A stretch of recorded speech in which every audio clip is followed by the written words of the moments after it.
चलो students, good morning. Hello बच्चों, आज फिर से सोच रहे होंगे नहीं अब आज क्या पढ़ेंगे।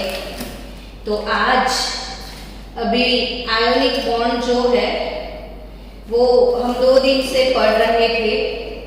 आज का टॉपिक है general characteristic of ionic compound. Topic क्या है? General characteristic of ionic compound, यानी आयोनिक कंपाउंड उनका नेचर कैसा होता है। तो 2-4 ऐसे आयोनिक कंपाउंड के बारे में सोचो जो आपके घर में अवेलेबल है। तो अपने घर में अवेलेबल है ऐसा कोई आयोनिक कंपाउंड सबको याद होगा, सोडियम क्लोराइड, जिसको टेबल सॉल्ट आप बोलते हो, घर में यूज करते हो टेबल सॉल्ट NaCl। वो एक आयोनिक कंपाउंड है। तो उसकी कैरेक्टरिस्टिक कैसी है तो आप उसको देख के ही बोल सकते हो कि वो वाटर सॉल्युबल है। फिर दूसरी चीज आप बता सकते हो कि एक स्पेसिफिक शेप होता है, ज्योमेट्रिकल शेप होता है। फिर उसका मेल्टिंग पॉइंट बहुत हाई होता है, मतलब सॉल्ट थोड़ी जल्दी मेल्ट हो जाता है। सॉल्ट को गर्म करोगे तो मेल्ट होगा, लेकिन वो काफी हाई टेम्परेचर पे मेल्ट होता है। तो वही चीजें आज हमको सीखनी है और उसके बाद आज हम जाने वाले हैं कोवेलेंट बॉन्ड में। तो पढ़ लेते हैं उसकी प्रॉपर्टीज। सबसे पहले प्रॉपर्टी की बात करें तो फर्स्ट प्रॉपर्टी है उसकी फिजिकल स्टेट। फर्स्ट प्रॉपर्टी क्या है इसकी? Physical state. फिजिकल स्टेट यानी कि वो सॉलिड है, लिक्विड है, गैस है, उसको फिजिकल स्टेट बोलते हैं। तो सबसे पहला आंसर आप आसानी से दे सकते हो कि these compounds usually exist in the solid state। तो सभी जितने भी आयोनिक कंपाउंड है उनका फिजिकल स्टेट सॉलिड होता है। चलो सेकेंड कैरेक्टरिस्टिक की बात करें तो क्रिस्टल नेचर, यानी क्रिस्टल नेचर कैसा होता है तो कि all ionic compound are crystalline, crystalline solid, यानी सबके क्रिस्टल्स होते ही है। एक्सरे एनालिसिस से पता चलता है कि जितने भी आयोनिक कंपाउंड है उसमें एक स्पेसिफिक ज्योमेट्रिकल शेप भी है। जैसे मैं आपको NaCl का स्ट्रक्चर ड्रॉ करके बताऊं। हम कल देखो कितनी बार ऐसे NaCl ड्रॉ किए थे कि Na फिर Cl, Cl, Na, NaCl, ये जो क्रिस्टल बनता है पूरा उसको क्लोज पैक अरेंजमेंट बोला जाता है। और इस क्लोज पैक अरेंजमेंट से आप ध्यान से समझो, फिर से देखो कि ये जो क्लोज पैक अरेंजमेंट है इसमें से आप देखो एक छोटा सा पार्ट उठा लो। ये पूरे जो क्रिस्टल होते हैं ना उसका छोटे से छोटा पार्ट आप उठा के बाहर ले लो तो वो छोटे से पार्ट को यूनिट सेल बोलते हैं। जैसे आपका बॉडी है तो आपका बॉडी जो है उसका छोटे से छोटा पार्टिकल क्या है तो सेल है ना। आपका फंडामेंटल यूनिट जो है आपकी बॉडी का फंडामेंटल यूनिट सेल होता है, वैसे ही ये पूरा जो क्रिस्टल होता है उसका फंडामेंटल यूनिट, एक छोटा सा यूनिट आप निकालो तो उसको यूनिट सेल बोलते हैं। और वो यूनिट सेल सोडियम क्लोराइड का कैसा होता है जस्ट आपको सीखना है। वैसे भी 12th में जब आप जाओगे ना, तो अपना फर्स्ट चैप्टर है 12th में सॉलिड स्टेट। कौन सा चैप्टर है 12th में? First solid state. और सॉलिड स्टेट चैप्टर में NaCl बहुत बार आता है। ऐसे स्क्वायर मैंने बनाया, फिर मुझे जितने भी पॉइंट्स मिल रहे हैं उस पे ऐसे मुझे स्लैंटिंग लाइंस बनानी है।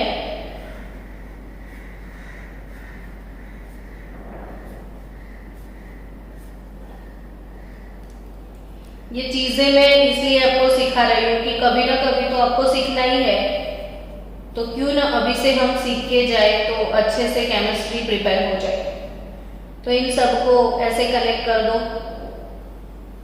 तो ये सॉल्ट का यूनिट सेल बन जाएगा। रॉक सॉल्ट बोलते हैं सॉल्ट को, क्या बोलते हैं? Rock salt. Rock salt NaCl। Rock salt type जो स्ट्रक्चर होता है वो सोडियम क्लोराइड का होता है। और कितना मस्त केक बन गया देखो। और आपको पता है ऐसे कॉर्नर पर क्लोराइड होता है, फिर यहाँ पे सोडियम, फिर ये क्लोराइड। ये बड़े बड़े जो है ना क्लोराइड का साइज बड़ा होता है। सोडियम प्लस हो जाता है और क्लोरीन माइनस हो जाता है, इसीलिए। तो फिर ऐसे यहाँ पे क्लोरीन है तो यहाँ पे सोडियम आएगा, जहां पे सोडियम फिर क्लोरीन, फिर यहाँ पे क्लोरीन, फिर कॉर्नर पे वैसे भी क्लोरीन आता है ना। तो आप ये बना सकते हो, पूरा स्ट्रक्चर क्लियर कर लेना कि देखो यहाँ पे क्लोरीन है और जहाँ पे क्लोरीन नहीं है वहां पे सेंटर में सोडियम, फिर यहाँ पे सोडियम सोडियम सोडियम सोडियम, ये हो गया सोडियम क्लोराइड। तो ये वाले स्ट्रक्चर जो NaCl है ना, इसमें कोई भी एक Na को आप उठा लो तो उसके आजू बाजू में 6 क्लोराइड होते हैं, और कोई एक क्लोराइड को उठा लो तो उसके आजू बाजू में 6 Na+ होते हैं। और ये पूरा जो स्ट्रक्चर है उसको octahedral FCC face centred cubic structure इसको बोलते हैं सोडियम क्लोराइड का। तो वैसे ही बच्चों जितने भी आयोनिक कंपाउंड है उन सबको एक स्पेसिफिक ज्योमेट्रिकल शेप होता ही है। सबका एक स्पेसिफिक ज्योमेट्रिकल शेप होता है, क्योंकि all ionic compound are in solid state and all ionic compound has crystalline nature. Crystal structure सबके होते हैं। थर्ड प्रॉपर्टी के बारे में सोचो, देखो फर्स्ट हो गई, सेकेंड हो गई, फिजिकल स्टेट सॉलिड स्टेट है, क्रिस्टलाइन नेचर है सबका। अब थर्ड प्रॉपर्टी वो है high melting point and high boiling point. High melting point and boiling point. अब सॉल्ट को उठा के ना सोचो, सारी प्रॉपर्टी समझ में आ जाएगी। सॉल्ट जल्दी मेल्ट नहीं होता है। सॉल्ट को गर्म करो तो उसको 2000 केल्विन से भी ज्यादा टेम्परेचर चाहिए मेल्ट होने के लिए। यानी इसका मेल्टिंग पॉइंट, जो टेम्परेचर पे सॉलिड सब्सटेंस मेल्ट हो जाता है उसको मेल्टिंग पॉइंट बोलते हैं। जैसे हमारे पास आइस है, आइस क्यूब, तो आइस 0 डिग्री सेल्सियस टेम्परेचर यानी 273 केल्विन टेम्परेचर पे मेल्ट हो जाता है। तो आइस का मेल्टिंग पॉइंट है 0 डिग्री सेल्सियस। वही सोडियम क्लोराइड इतने लोअर टेम्परेचर पे मेल्ट नहीं होता है, उसका मेल्टिंग पॉइंट, बॉइलिंग पॉइंट बहुत ज्यादा हाई होता है।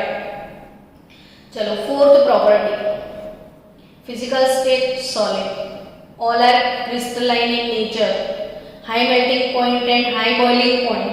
और लास्ट वाला बात करें ना तो सॉल्युबिलिटी। क्या? सॉल्युबिलिटी।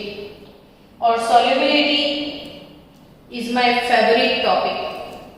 सॉल्युबिलिटी बहुत ध्यान से समझना, मुझे पेज चेंज करना पड़ेगा। सॉल्युबिलिटी की बात करो तो जितने भी आयोनिक कंपाउंड्स है, most of ionic compounds are soluble in water। अगर बच्चों आज आप सबको एक मैजिक दिखाना है अपनी मम्मी को, तो अपनी मॉम को बोलना, मॉम आज मैं एक मैजिक दिखाने वाला हूं। तो मैजिक में क्या है कि आप ग्लास ऑफ वाटर ले लो, ट्रांसपेरेंट ग्लास ले लो, ग्लास में पानी भर देना, मम्मी को बता देना कि मम्मी देखो ये ग्लास है, उसमें वाटर है। अब एक स्पून में सॉल्ट ले लो। क्या लोगे आप? सॉल्ट।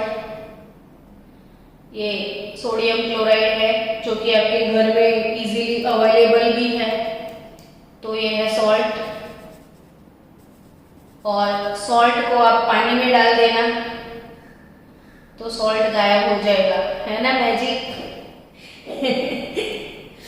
क्या मैडम, डिजोल्व हो गया? तो वही तो, सॉल्ट गायब नहीं हो गया।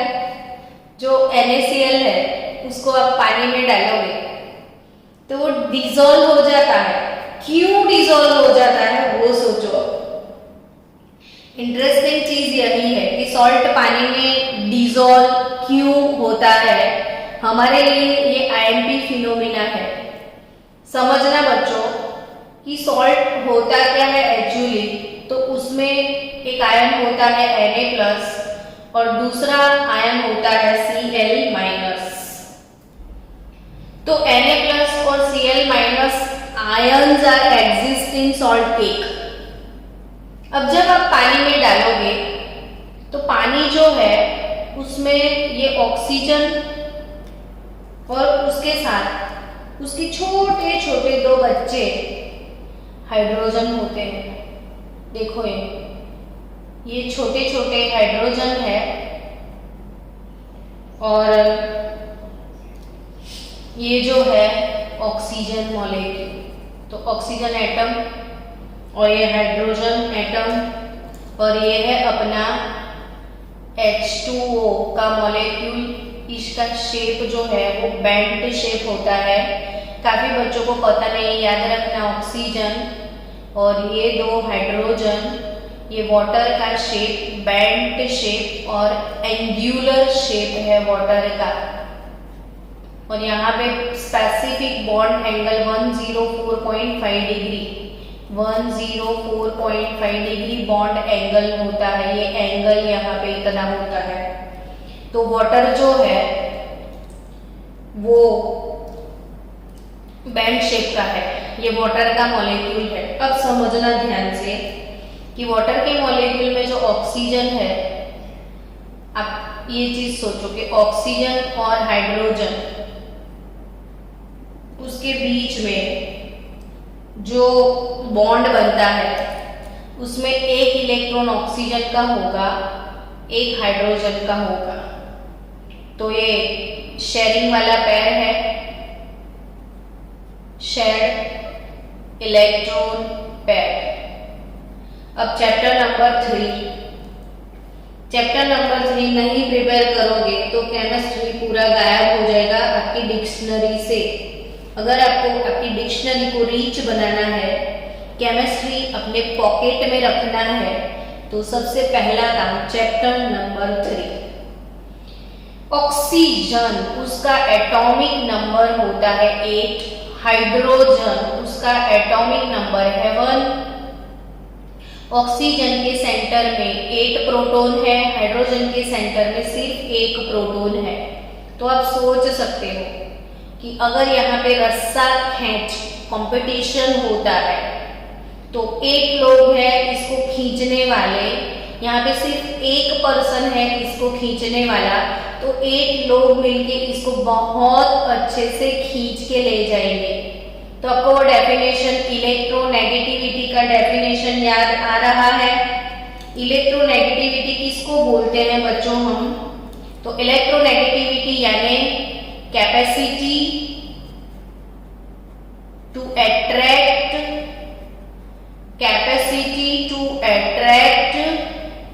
shared electron pair towards itself is called electronegativity। याद आ रहा है इलेक्ट्रोनेगेटिविटी क्या है?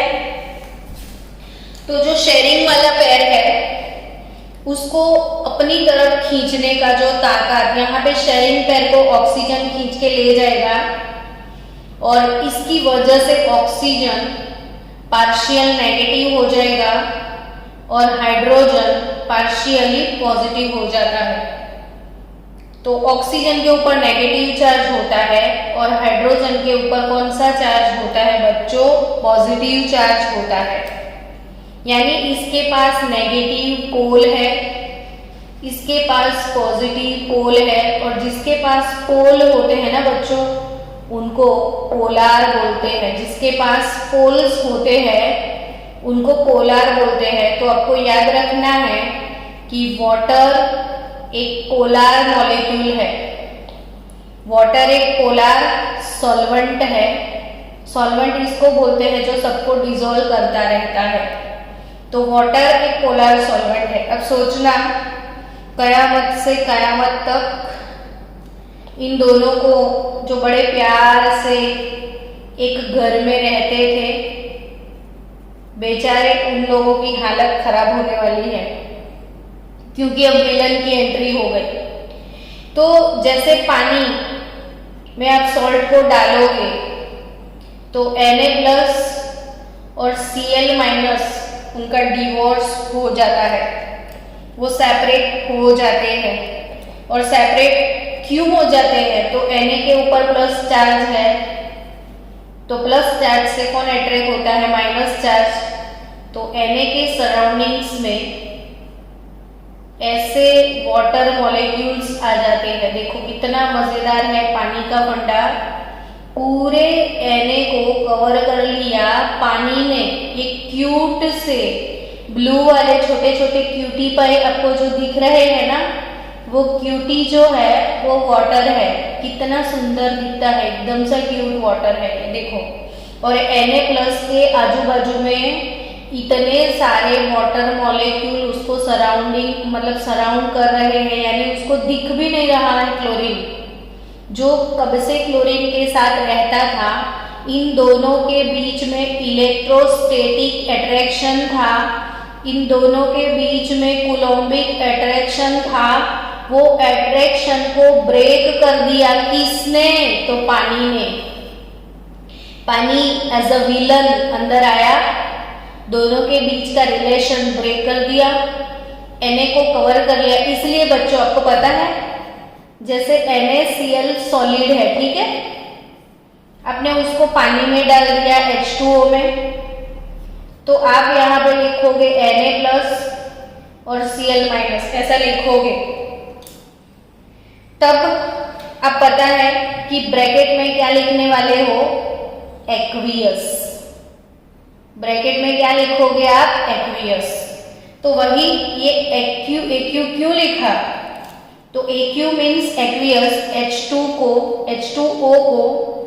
AQUA एक्वा बोलते हैं हम, पानी यानी एक्वा।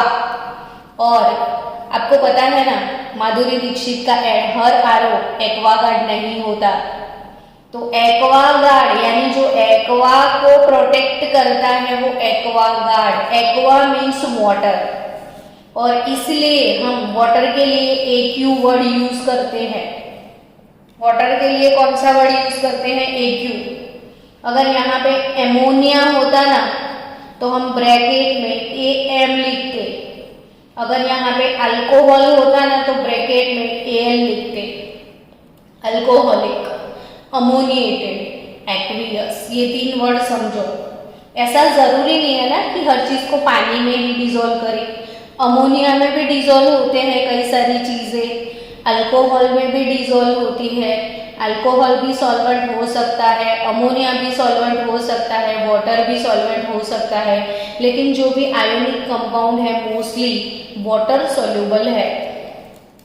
तो बच्चों ये जो Na+ एक्वियस, अब Cl- रोने लग जाएगा, है ना, कि भाई मैं तो अकेला हो गया, मेरा पार्टनर चला गया, तो उसको भी हम अकेले नहीं रहने देंगे।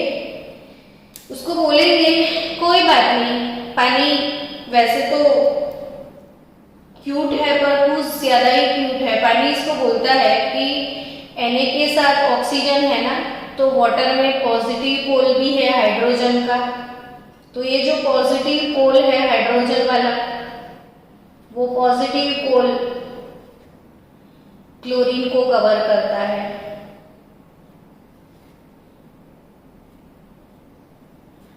लुक वाइज ये प्रोसेस कितना अच्छा लगता है ना, कि क्लोराइड को भी वाटर से सराउंडिंग कर लिया और Na को भी वाटर से कवर कर लिया, और Na और Cl के बीच में जो अट्रैक्शन था वो अट्रैक्शन रिड्यूस हो गया,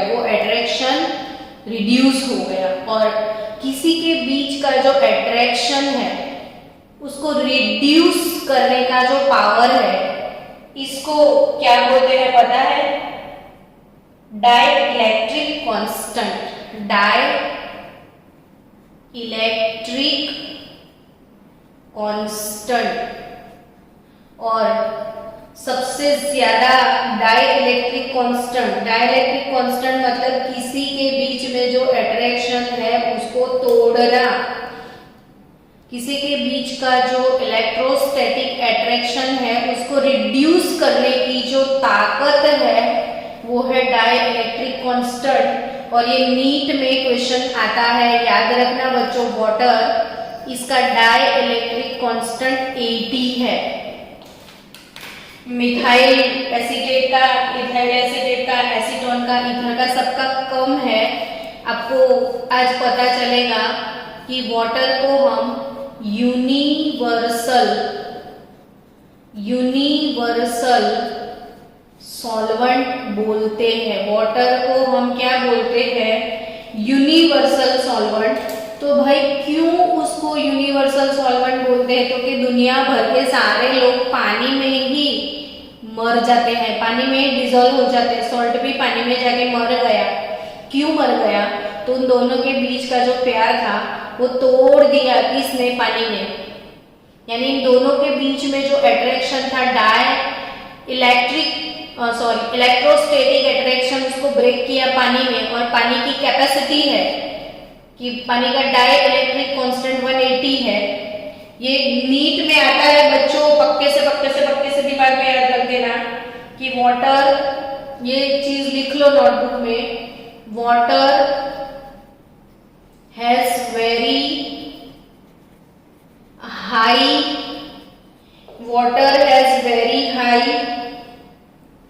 dielectric constant which is 80, and it reduce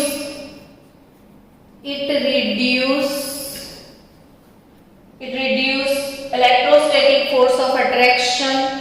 Electrostatic force of attraction is about 1/88 times. ये दूसरे का जो फोर्स है वो 1/80 टाइम्स रिड्यूस करता है। दूसरे के अंदर जो अट्रैक्शन फोर्स है उसको तोड़ने का जो कैपेसिटी है उसको बोलते हैं डाइइलेक्ट्रिक कांस्टेंट। और water has highest dielectric constant which is 80, so that it is called universal solvent. सब लोग वाटर में जाके पानी हो जाते हैं, सब लोग वाटर में जाके डिजोल्व हो जाते हैं, क्योंकि ये दूसरों का अट्रैक्शन तोड़ना इसको बहुत अच्छा आता है।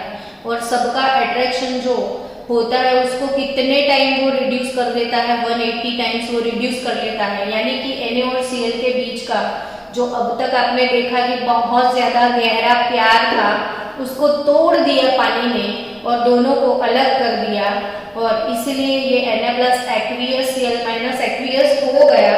और ये वाली प्रोसेस को हम बोलते हैं सॉल्वेशन। ये प्रोसेस याद रखना बच्चों, सॉल्वेशन प्रोसेस का नाम क्या है, सॉल्वेशन। ये वाली प्रोसेस है सॉल्वेशन। लेकिन यहाँ पे एज अ सॉल्वेंट वाटर है, वाटर को हाइड्रो भी बोलते हैं, इसलिए अगर एज अ सॉल्वेंट वाटर होता है तो this phenomena is known as hydration. This phenomena is known as hydration. समझ रहे हो? ये वाली फिनोमिना को, ये सॉल्ट को पानी में डाला, पानी ने दोनों को अलग कर दिया, इसकी वजह से सॉल्ट पानी में डिसॉल्व हो गया। और क्यों डिसॉल्व हुआ? क्योंकि Na के सराउंडिंग्स में से वाटर मॉलिक्यूल आ गए, Cl माइनस के सराउंडिंग्स में भी वाटर मॉलिक्यूल आ गए, और ये वाली फिनोमिना को हम बोलते हैं हाइड्रेशन। क्या बोलते हैं इसको? हाइड्रेशन। और उस टाइम हीट रिलीज होता है। During hydration process heat release होता है। इमेजिन करो, आपके ये वाला इमेजिन करो कि आपके हाथ में नमक है, आपके हाथ में टेबल सॉल्ट है, यहाँ पे एक ग्लास ऑफ वाटर है, आपने सॉल्ट अंदर डाल दिया, सॉल्ट अंदर पानी के ग्लास में डाल दिया, सॉल्ट डिसॉल्व हो गया। उस टाइम बहुत सारा हीट रिलीज होगा, और जो हीट एनर्जी ऐसे बाहर आएगा वो वाली हीट को आप बोलोगे हाइड्रेशन एंथैल्पी। जब पानी में सॉल्ट डिसॉल्व होता है उस टाइम हाइड्रेशन होता है, उस टाइम जो हीट रिलीज होता है उसको बच्चों आप क्या बोलोगे? Hydration enthalpy. क्या बोलोगे आप? Hydration enthalpy. समझ रहे हो ना? तो ये सॉल्ट फिर से समझा रही हूँ। देखो पानी, मेरे हाथ में सॉल्ट है, ये रहा सॉल्ट है, देखो ये मेरे हाथ में है, मैंने ऐसे ग्लास में डाल दिया। इमेजिन करना, हाँ, आपके हाथ में ग्लास ऑफ वाटर है, हाथ में सॉल्ट है, मैंने ये सॉल्ट पानी में ऐसे डाल दिया, तो पानी में वो सॉल्ट डिसॉल्व हो गया। क्यों डिसॉल्व हो गया? तो Na प्लस और Cl के आजू बाजू में ऐसे वाटर मॉलिक्यूल आ गए। ये वाली प्रोसेस को हाइड्रेशन बोलते हैं। उस टाइम अंदर से गर्मी बाहर निकलेगा, हीट बाहर निकलेगा, और उस टाइम जो हीट रिलीज होता है, किसी को पानी में डालने के बाद, हाइड्रेशन के बाद जो हीट रिलीज होता है उसको हम बोलेंगे हाइड्रेशन एंथैल्पी। उसको हम क्या बोलेंगे बच्चों? Hydration enthalpy. क्या बोलेंगे? Hydration enthalpy. तो I think this is the very most IMP topic कि ये वाटर यूनिवर्सल सॉल्वेंट है, उसका डाई इलेक्ट्रिक कांस्टेंट 80 है, और वो दूसरों के अट्रैक्शन फोर्स को 180 टाइम रिड्यूस कर देता है। सो क्लियर कट समझ में आया होगा। अब फिफ्थ प्रॉपर्टी है अपनी कौन सी? तो फिफ्थ प्रॉपर्टी है इलेक्ट्रिकल कंडक्टिविटी। Electrical conductivity. और सिक्स्थ प्रॉपर्टी है आयोनिक रिएक्शंस। तो ये टोटल कैरेक्टरिस्टिक है 6। फिजिकल स्टेट तो सबका सॉलिड, क्रिस्टलाइन नेचर तो सब क्रिस्टलाइन, मेल्टिंग पॉइंट हाई होता है, बॉइलिंग पॉइंट हाई होता है, all most of ionic compound पानी में सॉल्युबल है, वाटर सॉल्युबल होते हैं, पानी में डिसॉल्व हो जाते हैं। और इलेक्ट्रिकल कंडक्टिविटी, तो जो सॉल्ट है ये लोग सॉलिड स्टेट में कभी इलेक्ट्रिकल कंडक्टर नहीं होते हैं। These all ionic compounds are non-electrical conductor in solid state. लेकिन वही NaCl को आप लिक्विड स्टेट में ले जाओ, गर्म करके मेल्ट कर दो, मेल्ट करके उसको मोल्टन NaCl बना दो, या पानी में डिजोल्व कर लो, तो उसके बाद उसमें एनोड कैथोड डालोगे तो वो इलेक्ट्रिसिटी कंडक्ट करेंगे। तो आपको यही चीज याद रखना है कि ionic compounds are good conductors of electricity in solution और in molten state, not in solid state. और लास्ट वन आयोनिक रिएक्शंस, तो जैसे सॉल्ट है